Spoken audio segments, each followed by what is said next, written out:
Olá, está começando o Jornal da CUT, Central Única dos Trabalhadores.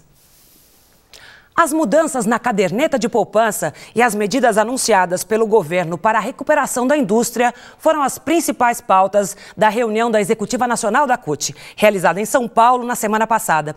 Quintino Severo, secretário-geral da CUT Nacional, explica qual é a posição da central em relação às medidas, qual o impacto delas para os trabalhadores e para a sociedade e faz um balanço da reunião. Nossa preocupação é de que não basta apenas resolver ou reduzir a questão do IPI, entendendo que somente a redução do IPI vai gerar o desenvolvimento necessário. Nós precisamos também pensar nas consequências que hoje é a própria mobilidade urbana, né? Então, portanto, não basta apenas incentivar que tenha mais carros na cidade, se nós não pensar uma estratégia de mais longo prazo e com mais fôlego para que, de fato, resolva o problema do transporte público na nossa cidade e resolva o transporte na nossa cidade de forma geral. Isso foi fruto do nosso debate na Executiva e que nós temos a compreensão muito clara da necessidade, sim, de gerar desenvolvimento, de gerar emprego, incentivar a indústria, mas, por outro lado, não pode perder de vista que tem a população e que tem os trabalhadores que também precisam ser olhados. Ou seja, se por um lado tem isenção, por outro lado também tem que ter garantia de emprego, garantia de renda, distribuição de renda. Isso é, na verdade, a necessidade de equilibrar sempre as políticas públicas nesse sentido. Do ponto de vista das questões econômicas, aqui no Brasil especialmente também, a alteração na correção da poupança, onde nós podemos hoje fazer um debate aqui e ter uma resolução avaliando as decisões tomadas, essa nova regra. Por um lado, evidentemente, nós continuamos otimistas e pressionando e aplaudindo todas as iniciativas que tenham para a redução da taxa de juros, mas, por outro lado, nós não queremos que, mais uma vez, os trabalhadores e aqueles pequenos poupadores que acabam pagando a conta. Porque essa decisão, especialmente em relação à poupança, ela afeta diretamente o pequeno poupador, que é o que mais vai sofrer, né, com essa decisão da redução da poupança. Entretanto, a posição da CUT, evidentemente, é uma posição que busca equilibrar, né, entre aquilo que nós entendemos que é positivo e fazer a crítica àquilo que nós achamos que é negativo e que não é bom para os trabalhadores, não é bom para os pequenos poupadores. Então, de forma geral, eu diria que a Executiva conseguiu fazer um debate onde arma e indica para a nossa militância os próximos passos, dado que nós estamos aí às vésperas já do nosso 11º Congresso, e nesse 11º Congresso certamente teremos a oportunidade de mais uma vez atualizar a conjuntura, tirar a resolução para os próximos 3 anos, que são resoluções estruturais para a nossa central. Os Secuts, etapas estaduais do Congresso da CUT, continuam acontecendo. No fim da semana passada, mais 9 estados definiram suas diretorias. Hoje, mais 2 estados darão início aos seus congressos, Pernambuco e Rio Grande do Norte. Os congressos da CUT também têm a finalidade de colocar em pauta importantes debates em cada estado. Paulo Rocha, secretário-geral da CUT Pernambuco, e Janiaire Almeida Santos, secretária de Administração e Finanças da CUT do Rio Grande do Norte, falam sobre os congressos. Nós estamos prevendo congresso para 650 pessoas para a etapa estadual e 217 pessoas para o CONCUT. Em Pernambuco, nós vamos homenagear o companheiro Siqueira, um ex-metalúrgico que faleceu agora nas vésperas do Carnaval. Siqueira foi uma das pessoas que fundou a CUT Nacional. Está entre as 20 pessoas que estavam na comissão Pro-CUT. Então é uma homenagem que nós julgamos importante e que vai coincidir com um dos maiores congressos que a CUT Pernambuco tem feito. Nós vamos discutir o estatuto, vamos discutir toda a pauta nacional, vamos discutir a conjuntura e o plano de lutas estadual, notadamente no momento em que o estado de Pernambuco passa por um grande crescimento econômico, e é importante que esse crescimento econômico se transforme em desenvolvimento social. Então é importante um congresso para a gente, que vai discutir as questões do serviço público, as questões de um projeto industrial para o estado e um projeto também do ponto de vista do campo, uma vez que Pernambuco é um dos estados que tem menos recursos hídricos em todo o país. Bom, nós começamos a organização do nosso congresso no Rio Grande do Norte desde o mês de janeiro, né? Nós escolhemos a coordenação estadual, o coordenador adjunto, que ficou meu nome. Em seguida, nós partimos para mandar contatos com as entidades sindicais filiadas e oposições reconhecidas pela CUT, no sentido de estar orientando, repassando as orientações tanto para o Secult como para o Concult, né? Nós passamos da fase já de escolha dos delegados nas entidades de base, inclusive a CUT Rio Grande do Norte se preocupou e acompanhou quase que 90% das assembleias, os dirigentes da CUT acompanharam. Agora estamos na fase de receber as atas, né, e o cadastro dos delegados e delegadas eleitas ao 12º Secult e o 11º Concult. No nosso Secult, nós estaremos discutindo no Estado, né, vai ser importante, porque nós também estamos trazendo para a pauta estadual essa pauta que a CUT Nacional está fazendo nesse momento, que é a discussão do plebiscito nacional pelo fim do imposto sindical, a convenção da OIT, a organização por uma outra forma de organização da classe trabalhadora.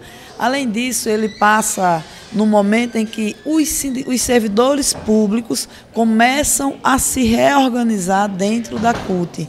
Nós passamos por um momento da CUT perder quase que os servidores públicos, a representação, e agora a gente começa a fazer esse caminho de volta, esse resgate de volta, inclusive no tocante aos servidores públicos do Estado. Também será importante esse nosso congresso porque nós iremos discutir não só a conjuntura internacional, nacional, mas também a conjuntura estadual do Rio Grande do Norte, que papel o movimento sindical pode, inclusive, desempenhar e ser agente ativo preponderante nas eleições de 2012, bem como tirar um plano de luta que vai nortear, né, as ações da CUT a nível local, né, e está ofertando também para a CUT nacional, né, para o próximo mandato, tanto a nível estadual como também a nível nacional. Em Minas Gerais, 2 categorias estão mobilizadas por melhores salários. Os trabalhadores da saúde organizam uma greve para o dia 14 de junho. Já os metroviários de Belo Horizonte, que estão com suas atividades paralisadas, decidiram, em assembleia realizada na semana passada, pela continuidade da greve, iniciada no dia 14 de maio. As 2 categorias também manifestaram sua indignação com a intransigência do governo nas negociações. Shakespeare Martins, da Executiva Nacional, falou ao Jornal da CUT sobre as 2 greves. Olha, no nosso governo de Minas, né, nós temos já caracterizado a impropetência dele, né, a radicalização contra os trabalhadores, né, visto a greve dos professores no início do ano, no final do ano passado e início desse ano, continua a luta, né, de 112 dias de greve, pelo reconhecimento do piso da categoria e aplicação dos 10% do PIB, né, nas questões da educação que o governo não cumpre. Então o governo lá, além disso, né, tem outras questões, por exemplo, a questão dos trabalhadores do setor da saúde, né? O Sindsaúde, inclusive, numa assembleia da categoria, está chamando uma greve a partir do dia 14, se até lá, né, o governo não negociar. Olha, as negociações ficaram emperradas, né? Eu acho que o governo, né, a questão da coisa dos metroviários, lá da direção do metrô, colocou imposições, né, para a categoria. Eu acho que está correto, eu acho que a database dos metroviários tem o direito de estar reivindicando o aumento, né? Eu acho que a greve, depois de um impasse, a greve é a solução dos trabalhadores, né? Infelizmente, a gente vê que a interferência da justiça. Isso é um absurdo, né, que acontece, onde a justiça lá no estado de Minas Gerais, principalmente em Belo Horizonte, obrigou que o sindicato cumprisse com 70% dos trabalhadores em plena greve a cumprir a jornada de trabalho. Isso é um absurdo, a interferência do Estado na reivindicação, na luta dos trabalhadores. Mas a greve continua forte, os trabalhadores lá continuam em greve, né? Na próxima sexta-feira tem uma outra assembleia que vai definir os passos do movimento e eu tenho certeza que os trabalhadores vão estar unidos na unidade, junto com o sindicato, na luta pelos seus direitos. Na semana em que foi aprovada a PEC do trabalho escravo, a fiscalização da Superintendência Regional do Trabalho e Emprego em Rondônia flagrou condições subhumanas em um alojamento das obras da Oi Telemonte no estado. 9 trabalhadores foram encontrados vivendo em condições precárias, em um alojamento superlotado, sem higiene, banheiros ou água potável. A energia elétrica também era racionada, disponível por apenas 3 horas por dia. Expostos a doenças provocadas pelo excesso de umidade e ataques de animais como cobras, ratos e escorpiões, os trabalhadores sofreram forte assédio moral, sendo pressionados a continuar prestando trabalho à terceirizada da Oi. As denúncias foram feitas pelo Sindicato dos Trabalhadores em Telecomunicações, o Sintel. A PEC 438, também chamada PEC do Trabalho Escravo, aprovada na semana passada, tem como objetivo fundamental acabar com condições degradantes pelas quais passam trabalhadores como os da terceirizada da Oi em Rondônia. Porém, a aprovação, que pode ser considerada uma vitória para os movimentos sociais, passou por um longo período de espera até ser votada. A PEC do trabalho escravo finalmente passou pela votação.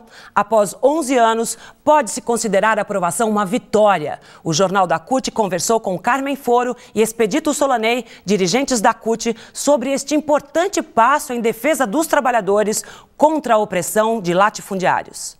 No século XXI, em pleno século XXI, o Brasil, num processo importante de crescimento da sua economia, não é admissível, portanto, ainda essa condição de trabalho escravo. Então foi uma vitória importantíssima depois de 11 anos de luta, a PEC tramitando no Congresso Nacional, e, aliás, um pouco mais, porque desde 95 que tem esse debate já apresentado pelo deputado Paulo Rocha, do PT do Pará. Eu considero que a aprovação da PEC, além de me emocionar profundamente, porque sou uma mulher do campo, ela é uma conquista desta geração que foi às ruas, que mobilizou, que questionou, que não aceita o histórico processo de escravatura no nosso país, que os negros foram escravizados. Essa não é uma condição permanente, mas infelizmente essa situação ainda é resquício de uma história do Brasil que nós não queremos ver viva, nós queremos enterrar de uma única vez. E acredito que a aprovação da PEC 438 ela é significativa para essa longa história nossa de construção, de liberdade, de trabalho decente, de vida digna para os trabalhadores. Então, considero uma conquista importante. Nós temos passos importantes para o Senado, para não desconfigurar o que nós conquistamos, e deve ser essa a nossa nova batalha. Na tentativa de ganhar tempo, há alguns dias a votação foi adiada. Parlamentares da bancada ruralista usaram como argumento para adiar a votação a necessidade de uma definição mais detalhada do conceito de trabalho escravo. Expedito Solaney, secretário de Políticas Sociais da CUT, comenta a estratégia dos ruralistas. Historicamente, a bancada ruralista, a velha Arena, o velho PFL, hoje PSD, e, por surpresa nossa, o PTB, o Partido Trabalhista Brasileiro. No primeiro momento, o líder da bancada orientou a bancada a votar contra. Ao longo da sessão plenária, eles viram o tamanho do absurdo e da agressão que eles estavam fazendo, talvez com os seus próprios eleitores.